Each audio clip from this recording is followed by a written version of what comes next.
بسم اللہ الرحمن الرحیم۔ ایک بوڑھی خاتون جس کا ذہنی توازن درست نہیں تھا دربار رسالت میں آئی اور کلام شروع کیا۔ حضور پوری توجہ اور انہماک سے اس کی گفتگو سننے لگے۔ صحابہ اکرام میں سے کسی شخص نے کہا، حضور اس کا ذہنی توازن درست نہیں، آپ اس کا کلام سن رہے ہیں۔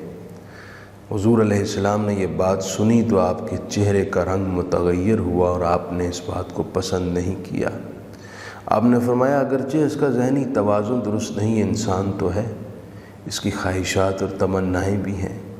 آپ اس کی بات سننے لگے۔ اس نے عرض کی، حضور آپ باہر آئیں، آپ گلی میں آ گئے۔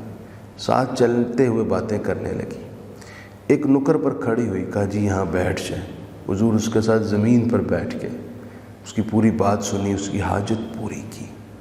یہ ہے ہمارا پاک دین اسلام، یہ ہے ہمارے پیارے نبی صلی اللہ علیہ وسلم کا اسوہ پر نور، جس میں سوسائٹی کے ہر طرح کے فرد کے لیے شفقت اور مہربانی ہے۔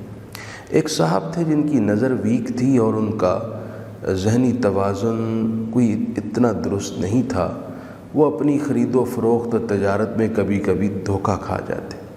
آپ صلی اللہ علیہ وآلہ وسلم نے سوسائٹی کے ایسے افراد کو دھوکے اور نقصان سے بچانے کے لیے تجارت میں خیار شرط کا ایک اصول عطا فرمایا۔ اگر خریدنے والا اور بیچنے والا چاہیں 3 دن کے لیے خیار شرط کی ایک خاص رعایت حاصل کر سکتے ہیں کہ 3 دن کے لیے ہمیں مہلت ہے، ہم چاہیں اس معاہدے کو، اس سودے کو قائم رکھیں اور اگر چاہیں تو اسے قائم نہ رکھیں۔ حضرت عمر رضی اللہ تعالیٰ عنہ نے ایک صاحب کو دیکھا، وہ بائیں ہاتھ سے کھا رہے ہیں۔ آپ نے پوچھا رائٹ سے کھائیں، لیکن وہ بائیں سے کھاتے رہے۔ حضرت عمر نے پھر کہا تو انہوں نے اپنے دائیں ہاتھ سے کپڑا ہٹایا تو ان کا دایاں ہاتھ کٹا ہوا تھا۔ حضرت عمر نے پوچھا ایسا کیا ہوا؟ عرض کی، موتا کے جہاد میں میرا دایاں ہاتھ کٹ گیا تھا۔ حضرت عمر ان کے پاس بیٹھ گئے اور آپ کی آنکھوں سے آنسو نکل پڑے۔ کہا، میرے اس کلام سے آپ کا دل ٹوٹا ہو تو معذرت کا خواستگار ہوں۔ آپ یہ بتائیں، آپ پھر کپڑے کیسے دھوتے ہیں؟ آپ کا گزر بسر کیسے ہو؟ پھر حضرت عمر رضی اللہ تعالیٰ عنہ نے ان کے لیے ایک خادم کو خاص کر دیا جو ان کی خدمت کرتا تھا۔ ہمارے دین میں سوسائٹی کے خصوصی افراد کے لیے اس قدر رعایت تھی۔ حضرت شیخ احمد کبیر رفاعی رحمۃ اللہ علیہ ممتاز اولیاء میں سے ہیں، اکابر بزرگان دین میں۔ جب یہ دربار رسالت میں حاضر ہوئے تو رسول اللہ صلی اللہ علیہ وسلم نے اپنا دست انور اپنی قبر پر نور سے باہر نکال کر ان سے مصافحہ فرمایا تھا، اور وہاں اس وقت بڑے بڑے مشائخ اولیاء تھے، اور ایک روایت کے مطابق اس وقت حضور غوث الاعظم شیخ عبد القادر جیلانی رحمہ اللہ بھی ساتھ کھڑے ہوئے تھے۔ حضرت شیخ احمد رفاعی کے قریب ایک بستی تھی ام عبیدہ، وہاں معذور لوگ رہتے تھے۔ حضرت شیخ احمد رفاعی وہاں جاتے، معذوروں کو نہلاتے، ان کے کپڑے دھوتے، اپنے ہاتھوں سے انہیں کھانا کھلاتے اور ان کی خدمت کیا کرتے تھے، ان سے دعائیں لیا کرتے تھے۔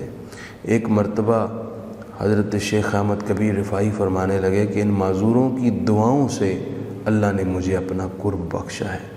تو ہمارے دین میں اسپیشل پرسنز کے لیے بڑی رہنمائی ہے، بڑی شفقت ہے۔ کوشش کیا کریں اپنی فیملی میں، اپنے ارد گرد جو ایسے معذور افراد ہیں ان کی خدمت کر کے اللہ کا خاص احسان اور فضل حاصل کیا کریں۔